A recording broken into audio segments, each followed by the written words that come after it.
This situation-based learning design is something that came to me when I was doing some reading of the research. It was like this insight, like, oh my gosh, look at that.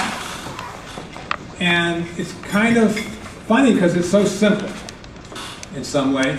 And so what I did was, I was at a little bit later, I was at a e-learning guild conference, and they had these sessions at 7 a.m. in the morning where people come in bleary-eyed. I forget what they call them, breakfast circles or something. And so I decided to share this idea, to see how it would go over. And it really resonated with people. So I'm going to share it with you and see what you think about it. It's based on stuff we already talked about, that we want to minimize this forgetting curve. And that these two things in particular, by putting retrieval practice and having realistic context together, is really the essence of situation-based learning design. And I'm not the first person to think about this. The researchers have thought about this. Tolving talked about encoding specificity, John Bransford, transfer-appropriate processing, Steve Smith and others, context-dependent memory. This goes on there. What the value add that I think I've done is to create a simple model that you can actually use when you're creating simulations, scenario-based questions, simulation-like questions, etc. So you might ask yourself, well, duh, this is pretty straightforward. Well, I'm absolutely, this is I used to apologize for this in my mind, you know, to have this level of simplicity, but now that I've read Steve Jobs' biography, how many people have read that? Good. Oh, yeah, absolutely. It's a great, yeah, I mean, in a lot of ways, he's a real jerk. But there's some real nuggets of truth that you can get from him. And one of his overarching design principles was simplicity really creates power. And so I'm not apologizing anymore. So what we're trying to do is go away from topic-based instructional design to situation-based. So this is teaching management, and a topic-based, you try to get across a principle. You need to bring your direct reports into decision-making to increase their buy-in. Right? But situation-based would be a little bit different. Bring your direct reports into decision-making to increase their buy-in in staff meetings, in project planning, when brainstorming ideas, et cetera, et cetera. You could have any kind of situations, but not in urgent situations and safety and legal issues. A little bit different, right? So, and we'll come back to this later. I just wanted to give you a quick example. We're trying to go from topic-based instructional design, which, by the way, is the way our subject matter experts usually think about this, to situation-based instructional design. But first, I want to share with you some additional research, which is completely fascinating, and it's changing the way we're looking at human beings. You might have a goal. I intend to lose weight. But not until after I leave New Orleans.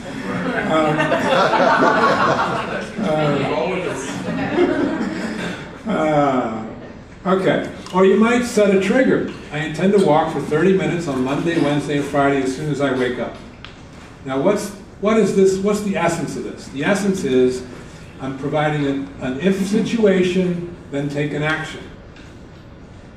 Now, a lot of our training, we try to get people to have a goal. I'm going to do management differently. I'm going to do system, learn to use the system better. But there's power in this, providing them with situations that they'll take actions on. Okay, so here's the research on this. They had college students set a goal of trying to write a term paper or a paper over the holidays. This is one of the experiments they did. And if the college students said, yes, I will do this, they did it at about 43%. But if they had a goal and then an if-then trigger, they did a lot more, doubling their compliance rate. So a trigger would be something like, the day after Christmas, I will. Or when my girlfriend comes over, I will. Whatever the trigger is, some situational trigger, created much more compliance. Here's a study they did on intentions to attend a health and safety workshop. If you only had a goal to do it, you're about 20%. If you had a goal plus this if-then trigger setting, you're more than doubling your compliance. Now, if you think about our training, right? We create this kind of goal. We want them to take it back and actually use it. Boy, if we could use this triggering ability, we could get them much more likely to actually use it on the job. What power. Now, these are just 2 studies I showed you, but they actually reviewed. That's a trigger.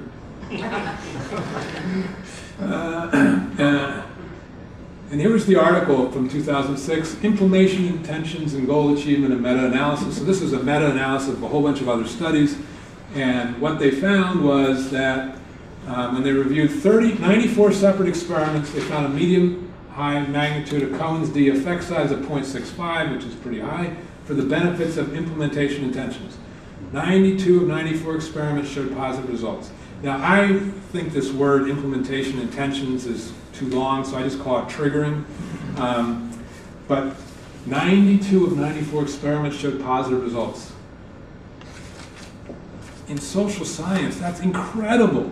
We talked about the variability of human beings. To get 92 of 94 experiments to show the same thing, that's unbelievable.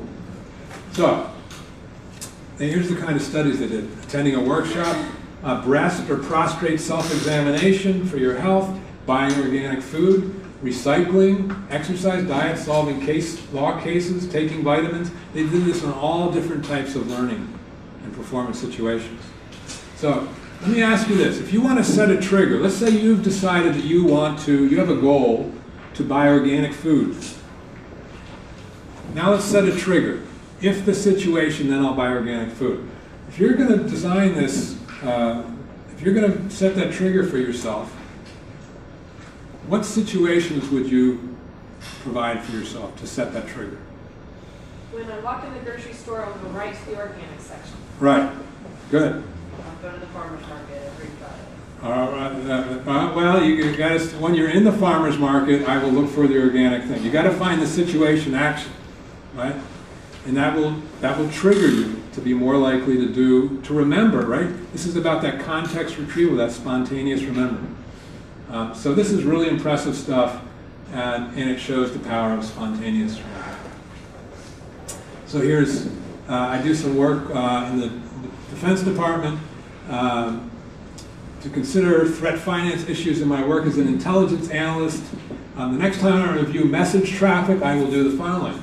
It's as simple as something like this. Okay? Set the situation, what's my goal, what's my situation, and then what are the actions I'm going to do. Okay. Any questions on that research? You find it compelling? All right, so let me share with you the first aspect of situation-based learning design. Begins with the magic question. I called it the magic question once on my blog, and I actually like the term, but I blame it on having that I called it that. Okay, so what do we want our learners to be able to do, and in what situations do we want our learners to do those things? It's very simple, but it's really profound and has a great effect when you're designing learning, because it takes us back to what's critical, right? What do we want them to do, and what are the situations? And a lot of times in our instructional designs, we forget about those situations. So it really focuses on what situations we want our learners to remember what they've learned. Okay, that's the first part of situation-based learning design. I told you it was simple, right? Okay, the second part is just as simple. It's the SEDA conceptualization.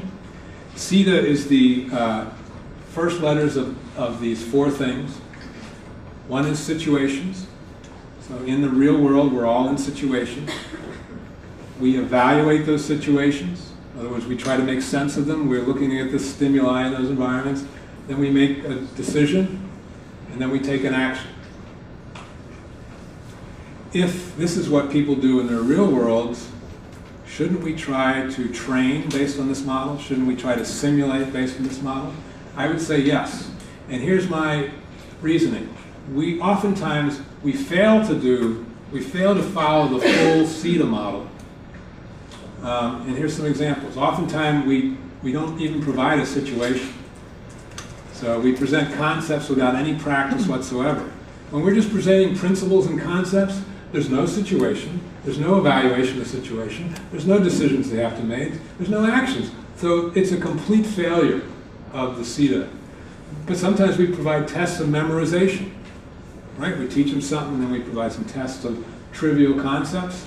Well, there, we are asking them to make decisions about that trivial information, but we're not presenting them real-world situations or having them evaluate or having them take actions.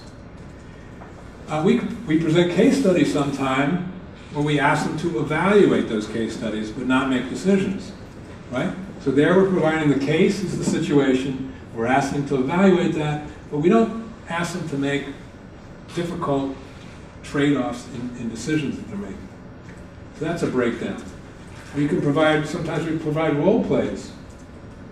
When we do that, we provide them the situation and they get to practice the action, but we shortcut their processing. So here's an example.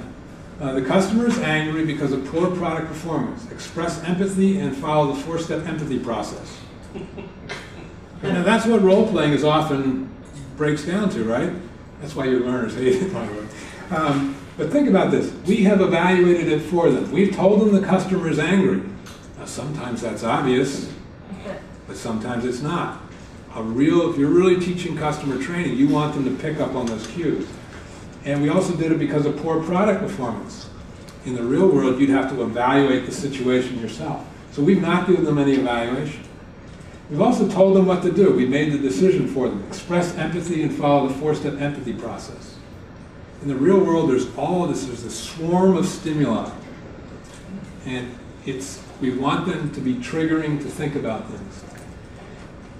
Here's some inadequate evaluation, providing hints through chapterization. Now that sounds like a mouthful, so I'm going to explain this with a sad story from my own life. I was once a college student, and I was taking a course on probability, and my roommate was in the course, and his girlfriend and my girlfriend were in the course, and so we were all a study group. Remember study groups? And every week there'd be a new chapter, a new concept. So the first week it might be probability, and then it was t-tests the next week, and then ANOVAs, and then regression, whatever it was. There were different chapters. So at the end of every week, I'd get an A on my quiz, ta-da, and then we had a cumulative final exam. And I was the star of the study group. I would tell people, oh, if it's a t-test, you do this. If it's an F-test, you do this. Well, the test came along, and there was no hints about whether it was an F-test or t-test or regression. The professor had never designed the course that way. I had never studied properly. And so I didn't do nearly as well as I wanted to on that test. And it was because everything was chapterized. And that's a big issue with a lot of our learning designs. And if you think about that, we are providing situations, right? We're giving them in my situation, we were giving the problems, but we were given the problems in such a small, like a little portion of this, right? We given the t-test problems, I knew what to do because of the hints. But in the real world, it's not just t-test problems, there's F-test, regression, chi-square, all that kind of stuff. Okay. So that is, chapterization can become an issue. IT training, might teach Microsoft Excel, hide the column. I'll tell you how to hide the column, da da da da da. Okay, so there, I am telling you, okay, if you decide to hide the column, take this action. But what I don't do is tell you when you want to do that. What are the situations where you want to hide the column? So you have the knowledge, but you never use it because it's inert in your brain. There's no triggering mechanism. We don't teach them when that's an issue. So you can see that there's SEDA breakdowns. Here's a final one here. No evaluation. A simulation. So you have a simulation, and you test, but you give them hints. So instead of just giving them a situation, you say, the patient is an alcoholic, da, da, da, da, da, da, da. Instead of having them figure that out. So you provide a situation, but you evaluate it for them. In other words, you provide the hint for them. So you're short-circuiting the SEDA process. You're short-circuiting what they would do in the real world. Okay, so what are your missed opportunities? Whether you're developing simulations or any learning intervention, take a look at this list and think about which ones of those, and form into groups of 3 or 4 folks, and share with us or talk about when you have missed an opportunity along the SEDA model, when you have not fully provided a full SEDA functioning for your folks.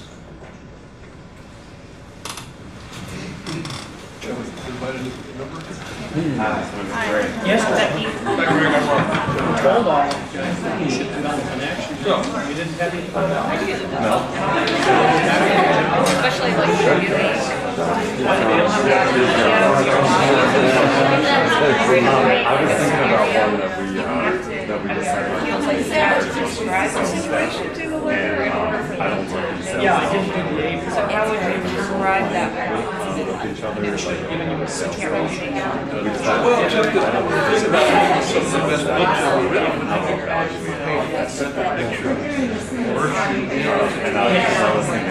Simulation. Yeah, but it's, It's got to be described. yeah. I think the whole theory is you want to describe the situation. they would come back and say, I think simulation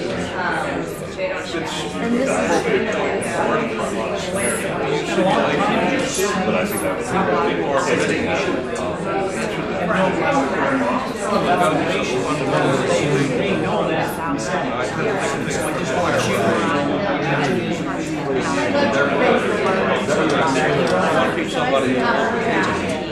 first they have to know how to do arithmetic. Then you teach them how to do then you teach them word problem plans, design, multiplication opportunity, or adding practice. So it's kind of a follow-up process. I see simulations. How do they know that I'm talking about not using it. We haven't really used it. This is really like that's how to know. So I've been trying to that's some scenarios to try to subject matter experts are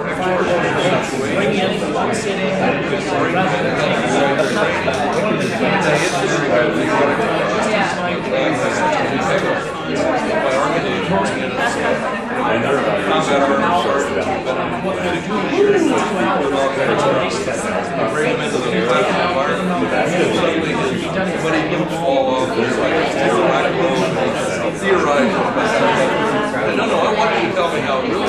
Yeah, but this is training. And that's the problem. Real world. You guys kind of said everything. Okay.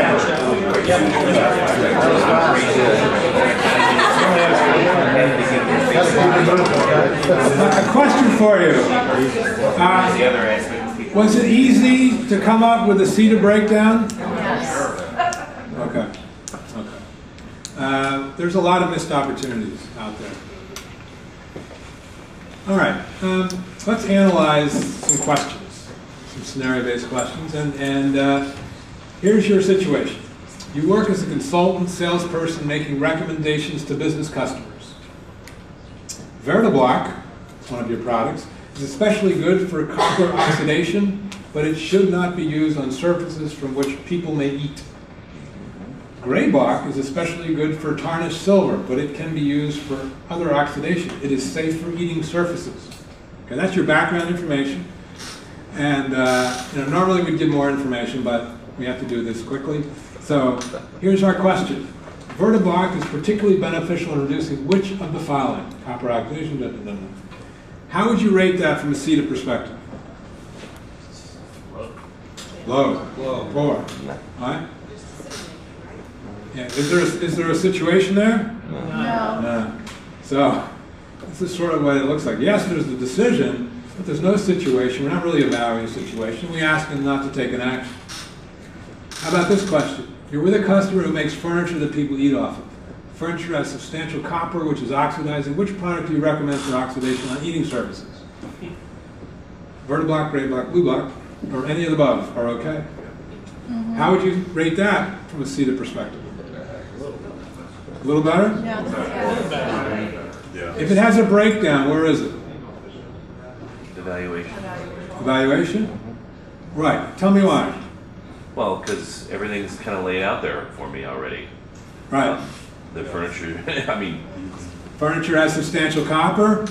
In the real world, you'd have to know what copper looked like, right? Okay. You'd have to know what oxidation looked like. So yeah, you're right. This is sort of, you know, not really. You know, we provide them with a situation, but we evaluate it for them. Yeah, you're testing recall. Right. Now, this might be okay early in learning, right? Right. But not later in learning. Right. That distinction we should keep in mind. All right, how about this one? You're with a customer who makes patio furniture. You observe her inventory and see that furniture has substantial copper, which is oxidized. Which product do you recommend? Is that one better? Look at the answer choices this time. Kevin. Yeah.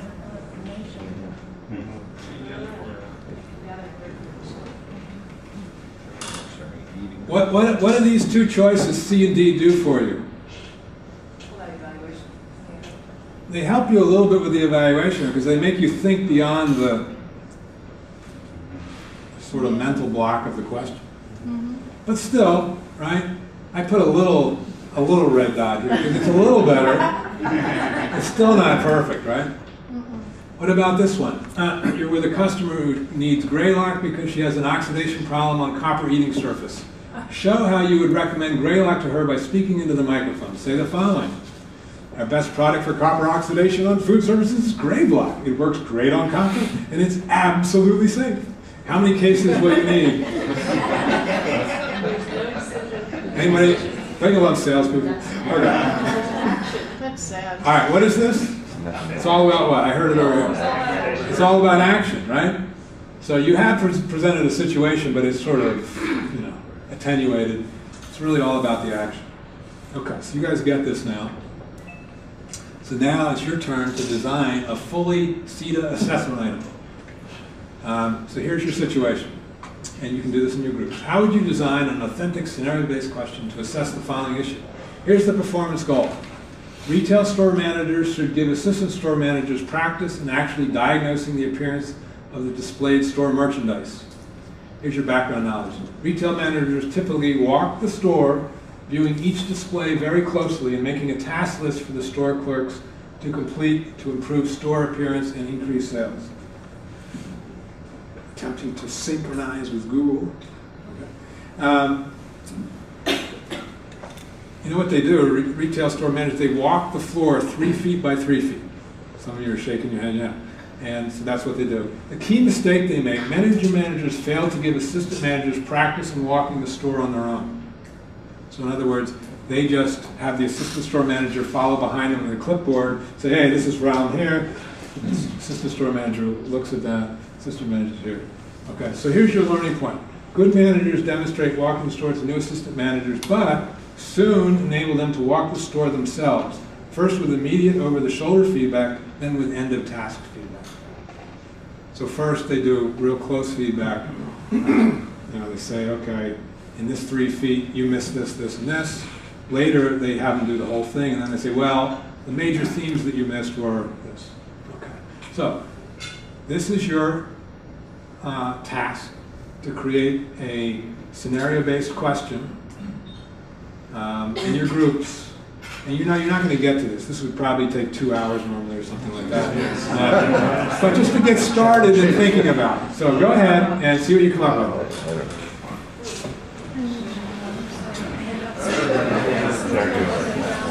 Sounds good.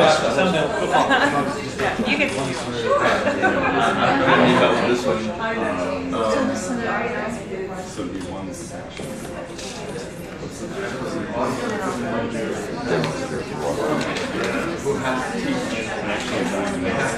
The goal is to get the retail store manager do a better job helping them learn how to diagnose the process. and get So we're actually giving. So if they just, if this, because I guess on the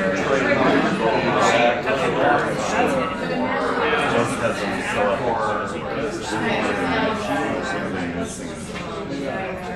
diagnosing the injuries. well, they're missing. Yes, we know what level of knowledge we use to say Probably like. That's up to you. the second So could one What is the situation? What situation? I would assume that they give them some Don't get it too this is your entry point into motivation. Sometimes before you teach them stuff, to give them a big How about picture. if we say the situation? That's probably the one upstairs. I can't make it to work today. You need to study before that. That's an evaluation of the situation.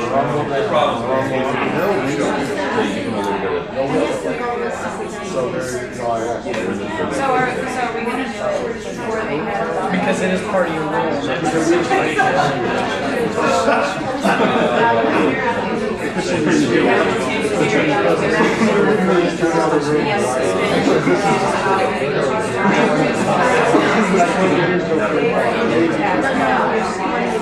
What is the situation? You want them to walk.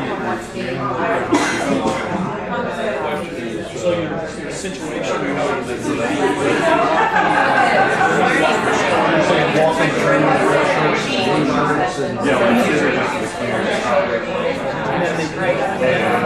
only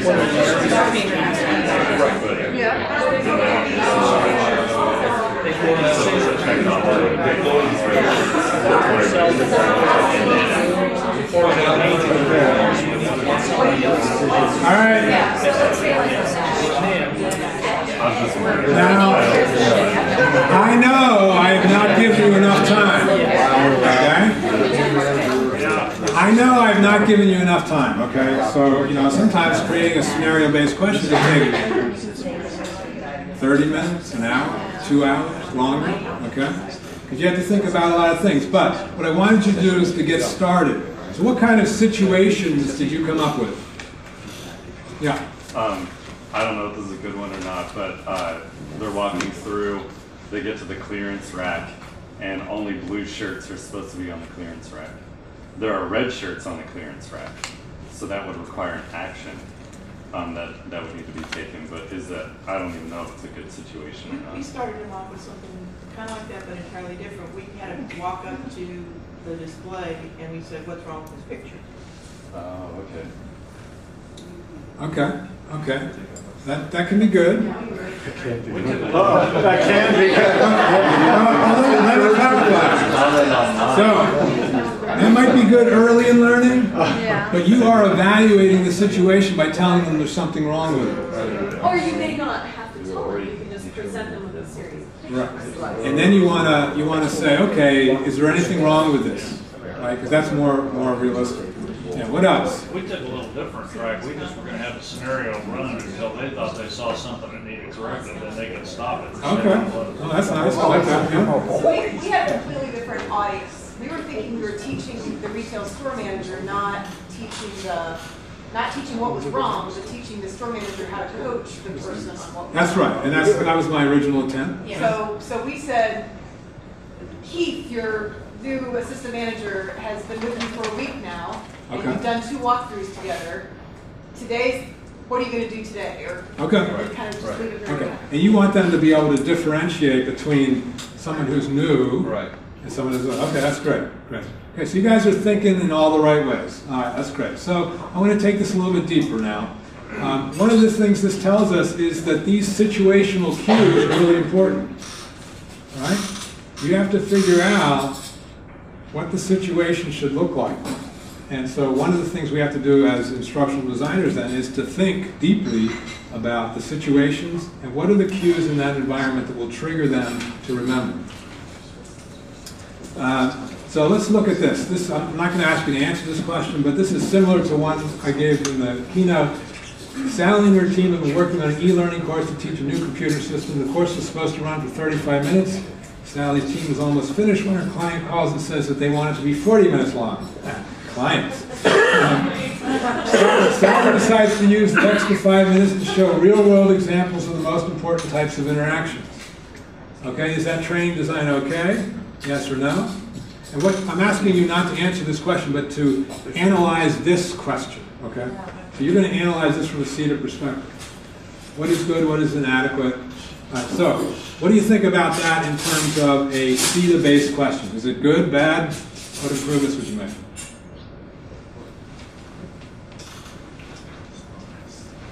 Well, hopefully she's already given them some real-world examples in the 35 minutes. No, I don't want you to think about that. Okay. This is just an example of a type of question. Oh! Does this question itself... There's nothing there. Yeah, we're sort of like, this is metacognition.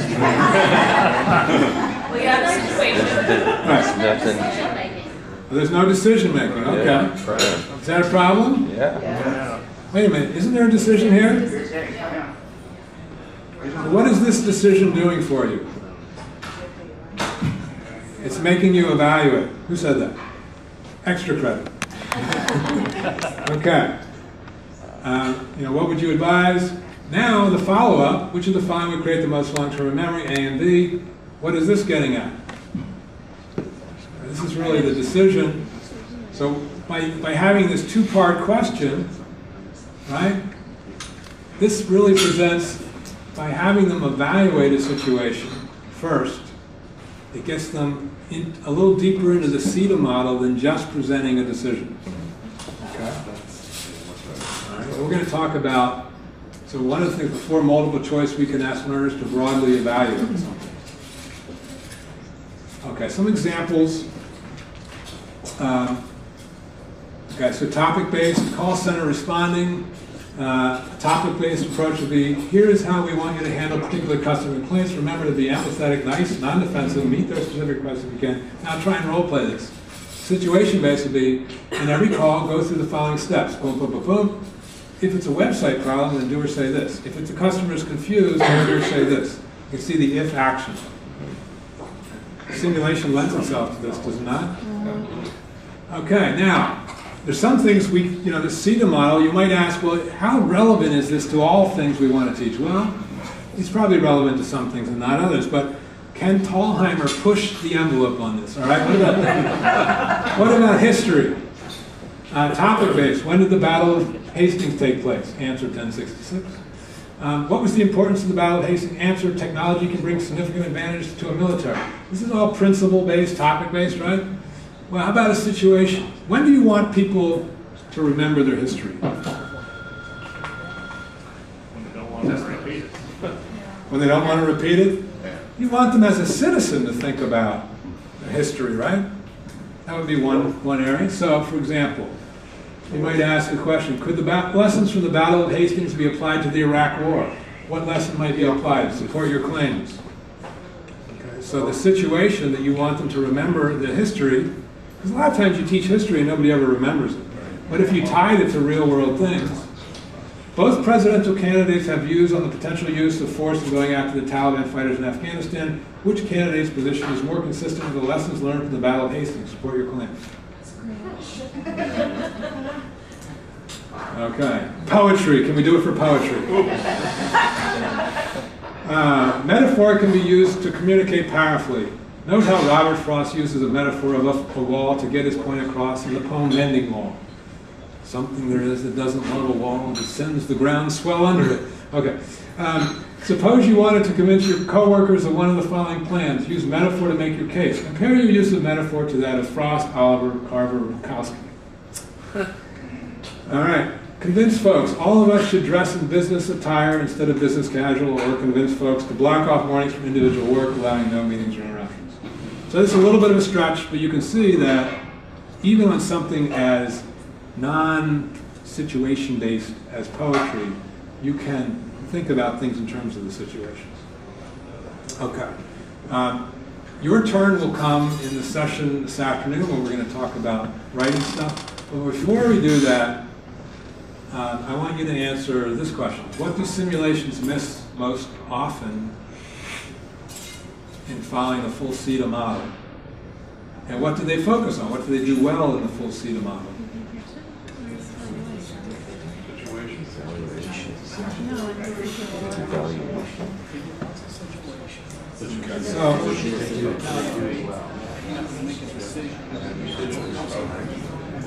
All right, in the interest of time, since we only have 45 minutes, they do pretty well on the situation decision. Oftentimes, because we design poorly, not inherently, but because we design poorly, we don't have them evaluate. We can do some things here, like include both relevant and irrelevant information in our situation. If we provide only relevant information, you're evaluating it for them, right? Right. And we can open up the problem space, and I'm going to talk about this in a minute. In the decision, we can create deeper engagement within the problem space. We'll talk about how to do that. And in action, you know, our simulations are very weak in action. They're really about decisions, right? Right. In a management simulation, you might teach people to decide to bring their people into decision making, but do you actually have them verbalize what they would say to do that? Or manage a room of people or a group of people to do that? We very rarely do that. So we might want to consider after simulation on-the-job follow-up or classroom-based opportunities, role-playing, etc. So I'm not saying that every learning intervention should have all of these, but by using the SEDA model, we can decide where we're weak, what we might need to compensate for. Okay. Okay. From a learning standpoint, what are the downsides of multiple choice questions? Recognition versus recall. It's recognition versus recall. Right. What else? They don't make an evaluation too much. They might not have to make an evaluation, right? Because you're sort of narrowing that problem space for them. Okay, so I'm just going to cut to the chase here.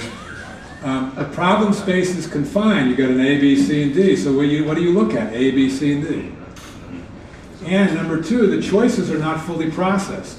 If you have them choose one thing, they can eliminate C and D, and then they just focus on A and B. Mm-hmm. When they do research on remembering and they have test questions, they find if the learners have to rank order the choices, they remember that information in that question better because they have to more deeply process the choices than if you just have them choose one. Okay? So specifically, these multiple choice, we do provide situations, but we attenuate both the evaluation and decision because of these problems. But now I'm going to provide some solutions to these problems.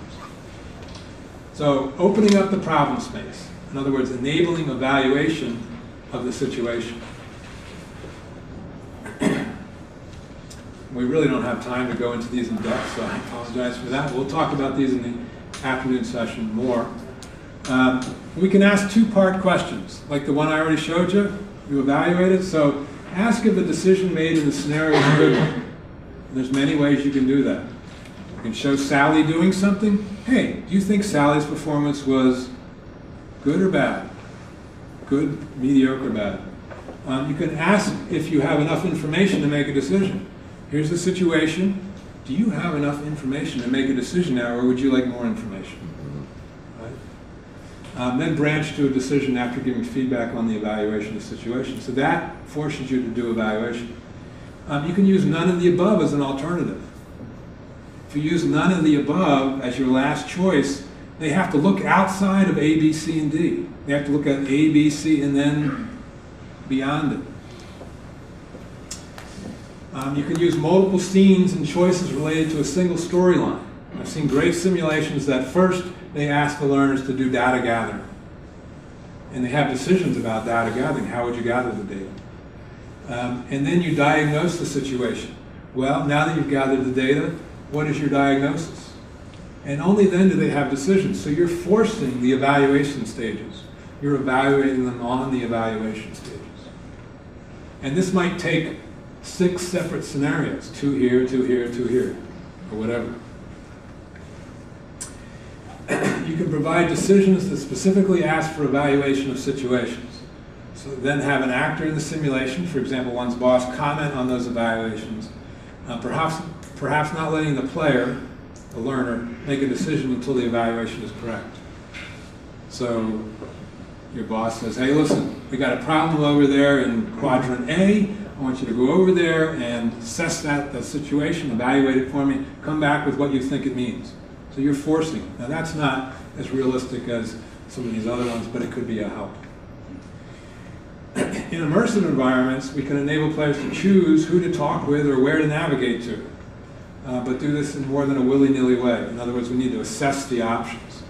So yesterday in our sim training, they showed us a picture of a kitchen with pictures with different things you might click on. That was a great way to open up the problem space because it said, gave you a lot of options in that in the picture, and then you click on some to decide whether there's an issue there or not. Okay, so this is opening up the problem space. Now, in the interest of time, I'm gonna, it would be great if we could ask questions about this, but I want to also get to the deeper engagement of the problem space. You can have more than one best answer. So, in SimWriter, for example, you have 2 good choices and 1 mediocre choice, or 2 mediocre choices. Or you have bad choices and mediocre choices and no good choices, right? Okay, whether it's the best of several options or best of one. Okay. You could have trade-offs. So one choice increases morale, increases employee morale, but it hurts productivity. The second choice does the opposite. And you get people thinking more deeply about their choices, not just which is the best one, because that's not as real. You can enable players to choose more than one answer. Now that's more difficult technically, but that would theoretically enable them to think more deeply about the choices they're making.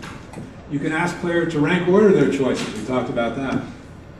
Or select another option as a contingency plan if their initial choice doesn't work out. That's another way to get them to think more deeply. Finally, sometimes you have simulations as a standalone thing. Sometimes you use them in a classroom. This might be more related to that, but you can ask players to first respond in an open-ended way. For example, by having them type in the responses, or having them write down the responses and discuss with other learners. Okay, so 2 things, opening up the problem space and engaging in it much more deeply. Finally, you can have, after the simulations, you can have the players discuss alternatives and think about them again. There's no reason you have to do everything in the simulation. Okay, so here's a summary. Situation-based learning design. We start design differently. It's not about learning objectives. It's about learning objectives and situations. We have to struggle through this topic, the situation transformation. When I was leading the Leading for Business Results product line with the Strategic Management Group, we would sometimes have to take our subject matter experts away for like a week retreat and have them struggle through this, moving from concept to situations. Sometimes this takes time. Use more simulation scenarios and if-then preparation for that triggering we talked about. Use less information presentation. Figure out what we're going to focus on. The benefit of all this is more remembering, more action, and better results. The side effect is it's more engaging. You put people in real-world situations. Somebody asked earlier about how do you make it more engaging. One way is you don't teach things that people already know. You figure out what the common mistakes are, and you teach those things. The caveats is that this kind of approach requires, or will often require, a change management mindset on your part in your organization. Because it's so simple, right? The concept, SEDA and magic question is so simple, but has profound consequences, and you will get resistance. So you're going to have to think about it. And it may not be for everything. Maybe not for poetry. Okay, so that's it. Thank you very much. This afternoon, what we're going to do is we're going to actually try to write some scenario-based questions. That's the whole focus of that. So bring a pad of paper if you come to that. Great conversation. If you want to talk more about this, I'm here for the next 2 days. Appreciate it. Thank you very much. Thank you, Bill. Just a reminder, add to the parking lot, please, if there are